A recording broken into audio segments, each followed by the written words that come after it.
Evangelho segundo escreveu Marcos, no capítulo 10, o versículo de número 17. Marcos capítulo 10, o versículo de número 17. Marcos 10, versículo 17. Glória a Deus. A presença de Jesus está nessa casa. Alegra o teu coração, alegra a tua alma. E quando nós estamos aqui glorificando, Deus está trabalhando em nosso favor. Deus se faz presente em nosso meio. Acharam? Marcos 10, 17. Eu queria assim pedir aos irmãos, no momento que estiver ministrando a palavra, quem tem o seu celular, coloque no silencioso ou no modo avião, tá? Para ministrar aquele barulho do celular, assim, acaba de perder o foco da hora da palavra. Você sabia que tem igreja que proíbe de usar celular dentro da igreja? Para não fazer barulho, para não atrapalhar o movimento da adoração ao Senhor nosso Deus, tá? Então você coloca o seu celularzinho no silencioso, tá bom? Marcos 10, 17, todos acharam então? Então diz assim: e pondo-se a caminho, correu para ele um homem, o qual se ajoelhou diante dele e lhe perguntou: bom mestre, que farei para herdar a vida eterna? Amém? Os irmãos podem sentar, em nome de Jesus, glorificando e exaltando esse Deus maravilhoso. A história desse jovem, a história desse homem, é uma história bem conhecida. A Bíblia nos diz que este homem, este jovem, encontrou Jesus no caminho. E quando ele encontrou Jesus no caminho, logo ele foi se ajoelhando diante da presença de Jesus e o chamando de bom mestre. O que farei para herdar a vida eterna? Jesus conhecia muito bem o coração daquele homem. Jesus conhecia muito bem a vida dele. Assim como Jesus conhece a vida de todos nós que aqui estamos. Jesus conhece o nosso coração. Jesus conhece a nossa vida. Jesus conhece nós por dentro e por fora. Jesus conhece o nosso deitar, o nosso levantar, o nosso caminhar. Jesus conhece a nossa vida. E quando este homem chamou Jesus de bom, Jesus disse a ele: por que me chamas de bom? Bom só que é Deus. Mas a pergunta deste homem, deste jovem, para Jesus era: o que farei para herdar a vida eterna? Você sabia que Deus, Ele sabe de tudo aquilo que se passa aqui no nosso coração, o que se passa na nossa mente, tudo aquilo que nós fizemos. A Bíblia diz até mesmo, antes de nós pensarmos alguma coisa, antes de nós pensarmos, Ele já sabia o que nós haveríamos de pensar. Então Jesus sabia a intenção deste homem, Jesus sabia a intenção desse jovem, porque ele perguntou para Jesus: mestre, o que farei para herdar a vida eterna? E Jesus sabia que esse jovem, esse homem, estava apegado a algo sobre a sua vida que estava atrapalhando ele de alcançar a salvação, de alcançar a vida eterna. E você sabia que até nós como cristãos, às vezes nós nos apegamos a algo, nos apegamos a coisas, principalmente a coisas terrenas. Nós nos apegamos mais a coisas terrenas do que coisas espirituais. Às vezes pegamos até mesmo uma caneta, se apegamos a uma cadeira, se apegamos ao nosso carro, se apegamos à nossa casa, se apegamos ao nosso emprego, se apegamos ao esposo, à esposa, ao neto, ao filho, à filha. Às vezes nos apegamos a alguma coisa, e às vezes nós nos apegamos poucas vezes sobre coisas espirituais, aquilo que vai nos trazer o desejo de vida eterna, aquilo que vai nos trazer a vida eterna em Cristo Jesus. Aleluia! E Jesus sabia que esse jovem, esse homem, para ele alcançar a vida eterna, para ele alcançar a salvação, ele tinha que se desprender de algo. Você sabia que quando Jesus vier, muitos vão ficar, porque estão presos a algo aqui nesta terra. Estão presos a algo sobre essa terra. Agora, por que vocês acham que Jesus disse: buscai primeiro o reino de Deus, e as demais coisas?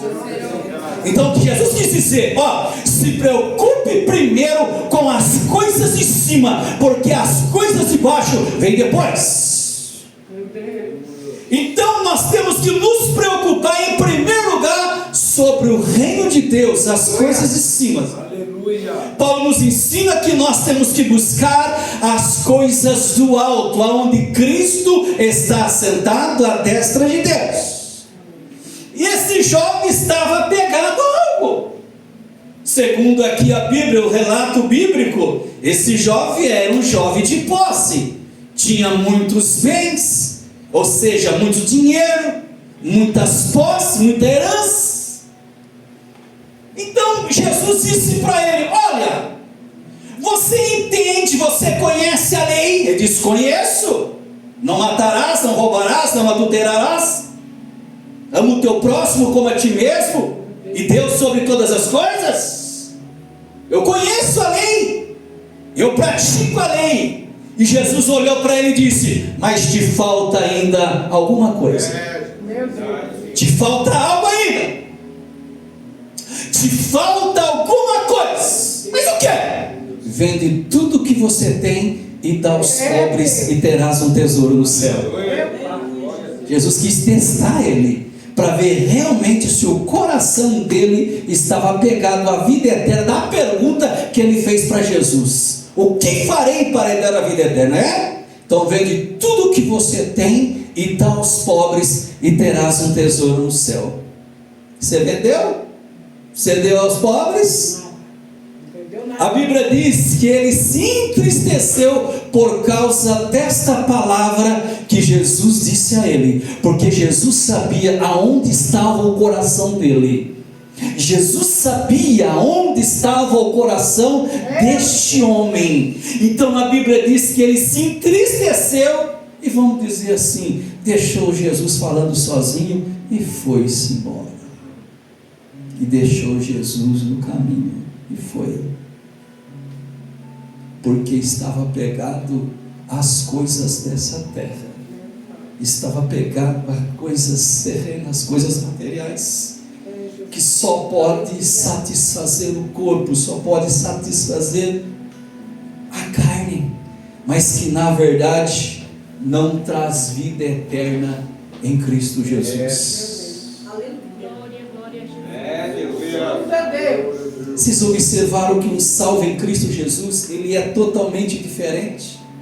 O salvo em Cristo, por que vocês acham que quando nós nos reunimos no culto de adoração a Deus, nós nos sentimos alegria?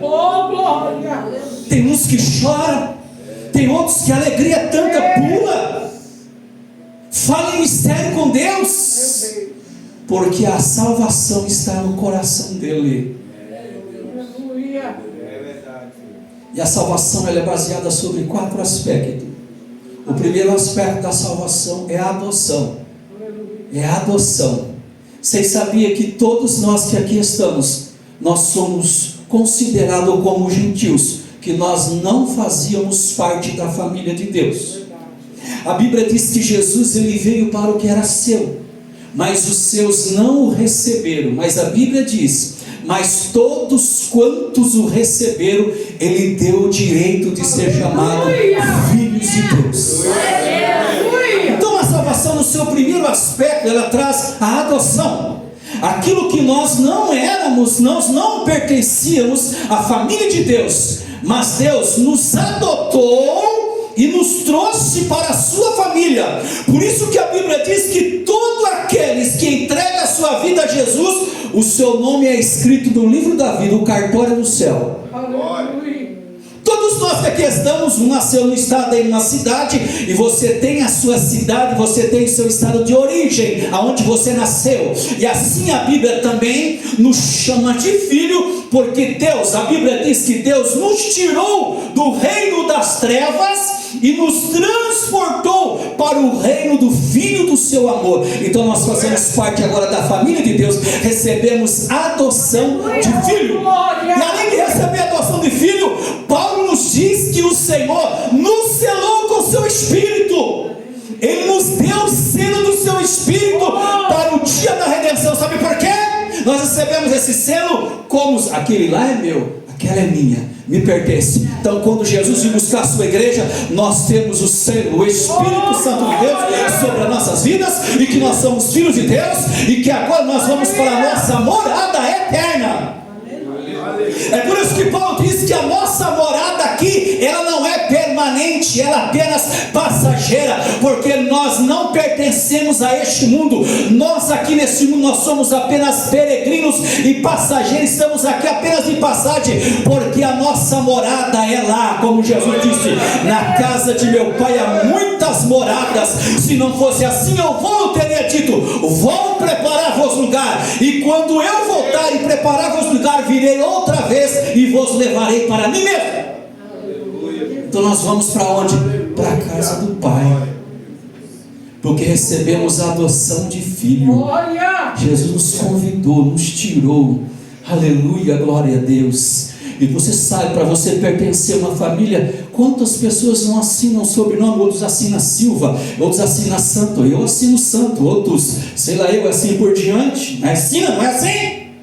Eu fui adotado, a família que me adotou, o sobrenome deles é Maciel. Então vai para o cartório e registra. Mas como eles não quiseram me registrar, sobrenome deles Maciel, continuei assinando o sobrenome Santos, que pertence à família Santos. Quando vão lá no cemitério Lençóis Paulista, tem um túmulo da família Santos,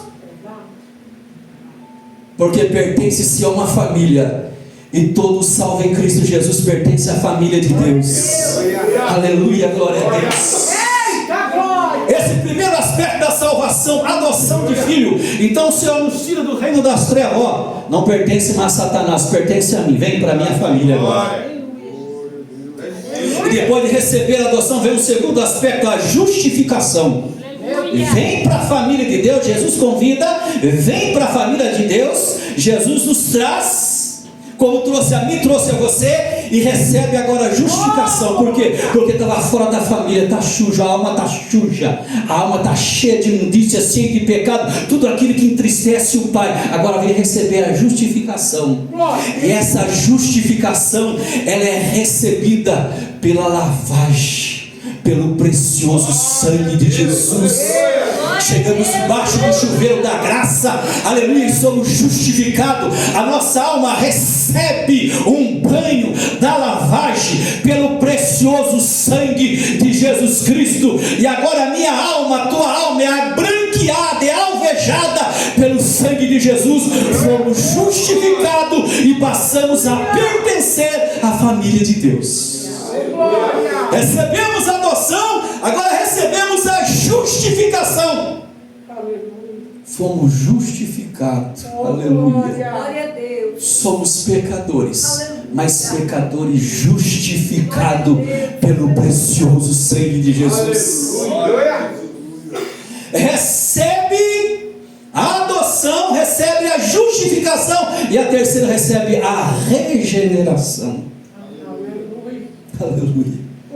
Não só recebe a adoção de filho, vindo para a família de Deus, recebe a justificação, foi justificado pelo precioso sangue de Jesus, agora recebe a regeneração. O que é uma regeneração? Uma mudança, uma transformação de vida. Aleluia. Porque agora pertence ao reino dos céus. A família de Deus recebe essa regeneração, uma mudança de vida. Quem matava não mata mais, quem roubava não rouba mais, quem mentia não mente mais. Aleluia, glória a Deus. Recebe a regeneração, uma vida regenerada. Olha para aquele que vivia no meio da imundícia do pecado, e olha para ele, olha para ela, que seja, olha, ficou diferente, mudou, olha, parece até que ficou mais novo, parece até que ficou mais nova. Sabe por quê? Por causa da regeneração. Aleluia. Você sabia que o pecado envelhece a pessoa, irmãos?